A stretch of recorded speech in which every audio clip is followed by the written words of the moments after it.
Sebut Ganjar Pranowo, the next president. Seberapa besar peluang Sandiaga Uno untuk bisa menjadi cawapres Ganjar? Untuk membahasnya, kita sudah bergabung bersama Rumah Pemilu, ada Direktur Eksekutif Parameter Politik Indonesia, ada Mas Adi Praitno. Selamat sore Mas Adi.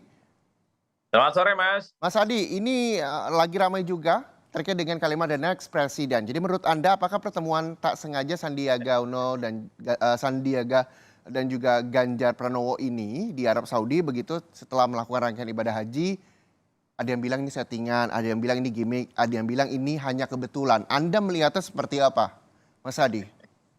Ya terlepas dari itu, saya kira pertemuan ini nggak mungkin kebetulan. Pasti ada komunikasi sebelumnya, karena kan ibadah haji itu kan crowded, padat ya. Di tengah kelowongan-kelowongan itu tentu Pak Sandi dan Pak Ganjar saling berkomunikasi dan bertemu sama satu sama yang lainnya. Saya kira tidak ada soal dalam konteks itu.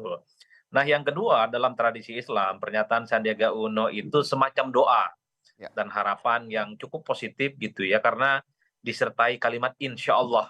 Insya Allah itu artinya jika Allah menghendaki, Mhm. maka the next presiden di 2024 itu adalah Ganjar Pranowo. Ini adalah doa yang baik dan harapan-harapan yang saya kira disampaikan Sandi di bulan yang cukup spesial bagi umat Islam yang melaksanakan ibadah haji. Nah, yang ketiga, Mas, yang menarik ini tentu bahasa komunikasi politik Sandiaga Uno untuk selalu memantapkan dirinya sebagai orang yang dinilai paling pantas, paling layak dibandingkan nama-nama yang lain untuk bisa bersandingan dengan Ganjar Pranowo di Pilpres di 2024 yang akan datang. Mhm. Karena apapun judulnya, Sandi ini sudah diumumkan oleh P3 sebagai kandidat cawapres yang diusulkan kepada PDIP untuk bisa berdampingan dengan Ganjar Pranowo. Kalau ditanya tentang berapa besar potensi Sandi bisa menjadi pendamping Ganjar, tentu cukup besar. Argumennya sederhana, dari segi popularitas dan elektabilitas saya kira memang Sandi ini menempati posisi yang cukup penting ya dalam survei-survei yang kita lakukan. Sandi elektabilitasnya bagus, jadi kalau disimulasikan berpasangan dengan Ganjar, relatifly menambah elektabilitas Ganjar secara signifikan. Yang kedua, Sandiaga Uno itu diusung oleh partai politik P3 namanya, yang saat ini dua kakinya berada di PDIP mengusung Ganjar. Dalam konteks itulah kemudian Sandi bersama P3 relatifly jauh lebih diunggulkan ketimbang nama-nama lain yang disebut, ketimbang Erik, ketimbang Mahfud gitu ya, ketimbang siapa lagi, Hovifah dan seterusnya dan seterusnya. Karena Sandi diusulkan oleh partai politik pengusung Ganjar Pranowo. Nah, beda misalnya dengan Erik, sekalipun Erik juga bagus, tapi karena Erik belum ada partai yang berada di dalamnya, yang menjadi bagian dari koalisi pengusung Ganjar, relatifly agak sedikit di bawah dalam konteks itu kesempatannya. Artinya apa? Kalau dibandingkan dengan nama-nama lain dalam konteks itu, saya kira Sandi sedikit dan selangkah lebih maju dibandingkan dengan yang lain. Oke, kalau ada nama Ridwan Kamil?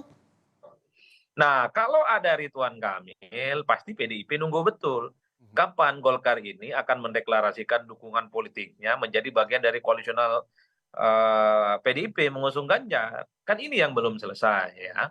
Kalau Golkar langsung mengumumkan bahwa capres di 2024 itu adalah Ganjar dan berada di dalam koalisi bersama PDIP, maka sangat mungkin nama Ridwan Kamil ini menjadi kompetitor yang cukup serius bagi Sandiaga Uno. Karena Ridwan Kamil juga punya nama besar, gubernur yang saat ini cukup populer dan digandungi oleh banyak orang, dalam simulasi survei, jika dipasangkan dengan Ganjar sekalipun, ya Ridwan Kamil juga bagus, bisa menambah elektabilitas Ganjar secara signifikan. Dan yang paling penting, Ridwan Kamil itu berasal dari partai politik yang saat ini perolehan pileknya runner up nomor 2. Nah ini yang saya kira kalau betul Golkar segera mengumumkan dukungan politiknya menjadi bagian dari pendukung Ganjar, maka tentu Ridwan Kamil menjadi saingan yang cukup serius bagi Sandi. Tapi satu hal menurut saya, Mas, kalau soal Ridwan Kamil, setahu saya sampai saat ini bahwa posisi capres dan cawapres di internal Golkar itu namanya Erlangga Hartarto, bukan Ridwan Kamil. Maka tidak mengherankan sebenarnya ketika nama RK disebut oleh PDIP sebagai orang yang potensial maju, Ridwan Kamil selalu mengatakan tegak lurus kepada keputusan partai di mana capres mereka itu namanya Erlangga Hartarto. Kecuali ya Munas Golkar memutuskan bukan lagi Erlangga Hartarto sebagai capres, maka di situ kemudian kesempatan politik RK bisa berdampingan dengan Ganjar, bergabung dengan koalisi PDIP cukup terbuka. Ya, jadi secara tidak langsung partai yang sudah mendukung kita ketahui untuk PDIP dan Ganjar sebagai calon presiden 2024 adalah P3 dan P3 mengusung Sandiaga Uno begitu. Untuk sampai sekarang kan Sandiaga Uno cukup besar menurut Mas Adi sebagai pendamping Ganjar. Walaupun Golkar dengan nama Ridwan Kamil juga belum secara eksplisit mengumumkan siapa kandidat yang diusung oleh Golkar begitu. Nanti apakah hanya RK yang bisa mengganjal populer atau kredibilitas dari Sandiaga Uno sebagai calon wakil presiden pendamping Ganjar misalnya nanti?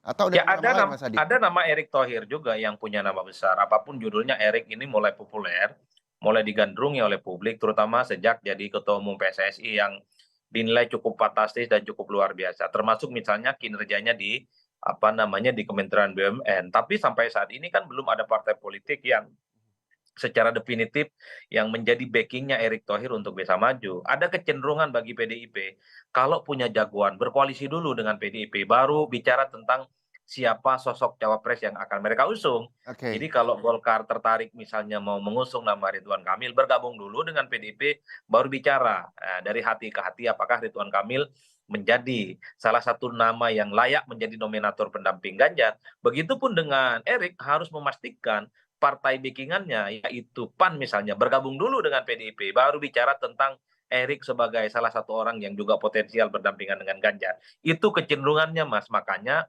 PDIP itu sangat welcome kepada siapapun partai politik mau bergabung baru setelah itu bicara tentang siapa jagoan mereka yang diusulkan untuk bisa bersandingan dengan Ganjar Pranowo. Jangan tidak bergabung dalam koalisi tapi mengusulkan nama itu sepertinya PDIP relatifly agak kurang menyambut dengan baik. Oke, jadi intinya step by step gabung dulu baru sodori nama, Iya, begitu Mas Adi ya? Nah, nah itu kecenderungan di PDIP. ya, ketika memang ini Sandiaga Uno yang memang kita tahu bahwa P3 sudah memberikan dukungannya kepada Ganjar Pranowo sebagai Capres 2024 dari PDIP, begitu. Apakah sampai sejauh ini hanya Sandiaga Uno yang memang menjadi kans untuk menjadi calon wakil presiden mendampingi Ganjar Pranowo? Seberapa besar peluangnya ketika memang sejumlah partai dengan nama besar calon wakil-wakilnya belum bergabung bersama PDIP? Ya saya kira memang PDIP itu sedang bikin list banyak nama-nama yang sangat mungkin akan disaring untuk secara ideal ya bisa berdampingan dengan Ganjar Pranowo. Saya termasuk orang yang meyakini Sandi itu termasuk nama-nama yang diprioritaskan untuk bisa berdampingan dengan Ganjar ya. Sandi berasal dari P3, ini mewakili kelompok politik Islam, punya elektabilitas gitu ya. Saya juga membayangkan di situ ada Ridwan Kamil gitu yang punya nama besar, ada Erick Thohir dan mungkin juga ada TGB Tuan Guru Bajang yang memang diusung oleh Perindo, di mana Perindo juga cukup total memberikan dukungan politiknya terhadap PDIP gitu ya dan Ganjar Pranowo. Jadi ini semuanya semacam beauty contest Mas ya. Hmm. Akan melihat kira-kira di antara sekian begitu banyak nama, siapakah sosok yang paling ideal bagi PDIP untuk memenangkan Ganjar Pranowo. Target PDIP kan hat-trick, bukan hanya menang pileg tapi juga menang pilpres. Ya. Oleh karena itu, calon pendampingnya sedang dihitung betul, sedang diiris betul. Satu, memastikan Ganjar itu menang. Yang kedua, memiliki irisan dan nafas ideologi politik yang sama. Karena bagi PDIP tentu mereka tidak mau cawapresnya itu memiliki mazhab dan pandangan politik yang beda kan.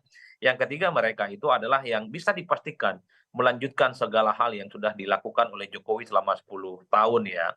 Ya, saya kira tiga variabel itu yang sedang dihitung, maka muncul nama Sandi, Ridwan Kamil, ada Mahfud MD, dan Sandiaga Uno. Di antara nama-nama ini, saya membaca sepertinya PDIP juga sedang menghitung betul kira-kira siapa sosok cawapres potensial dari Nahdlatul Ulama. Maka di situ muncul ada nama Mahfud MD, ada Yeni Wahid, ada kemudian nama seperti Profesor Dr. Nasaruddin Umar, Imam Besar Istiqlal gitu ya.